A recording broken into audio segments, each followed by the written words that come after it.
À la suite d'un rapprochement opérationnel concrétisé depuis 2010 par la nomination d'une équipe dirigeante commune et la mise en place d'un réseau commercial et de distribution commun, Côte d'Ivoire Télécom et Orange Côte d'Ivoire viennent de finaliser la fusion par absorption de Côte d'Ivoire Télécom par Orange Côte d'Ivoire. De cette fusion, l'État ivoirien va contrôler 15%. La nouvelle entité juridique est dénommée Orange Côte d'Ivoire et exploitera les activités fixes, mobile, internet et mobile monnaie sous une marque commerciale unique, Orange.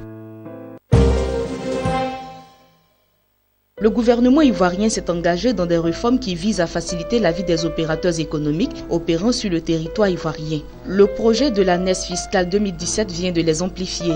Le processus de télédéclaration a été enclenché par la NES fiscale de la loi des finances 2016. Il a rendu obligatoire l'utilisation d'un formulaire unique pour la déclaration de tous les impôts et taxes. Il s'agit en effet de télécharger un applicatif sous Excel via le site internet de la Direction générale des impôts DGI, le renseigner puis le pour le paiement des impôts et taxes. Par le passé, ces opérateurs économiques renseignaient plusieurs formulaires. La deuxième innovation vient du projet de la NES fiscale 2017. Elle est la suite logique de la première. En effet, le gouvernement s'est inscrit dans un processus de modernisation du dispositif fiscal ivoirien, l'amélioration du service public fiscal rendu aux contribuables, clients qui constitue une priorité pour l'État.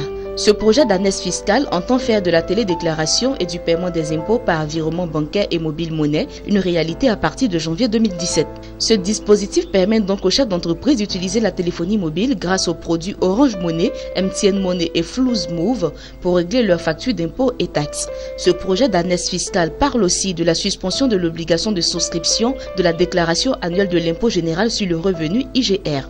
Deux autres points méritent d'être mis en exergue, notamment les facilités fiscales offertes aux entreprises qui emploient des personnes en situation de handicap. Afin d'inciter les employeurs à recruter des handicapés, il est proposé de porter les crédits d'impôt par Ivoirien embauché de 1 million de francs CFA à 1,5 million de francs CFA pour les entreprises soumises à l'impôt sur les bénéfices et de 250 000 à 500 000 francs CFA en ce qui concerne les entreprises relevant de l'impôt synthétique lorsque celles-ci établissent des contrats d'embauche pour ces personnes, dit le projet.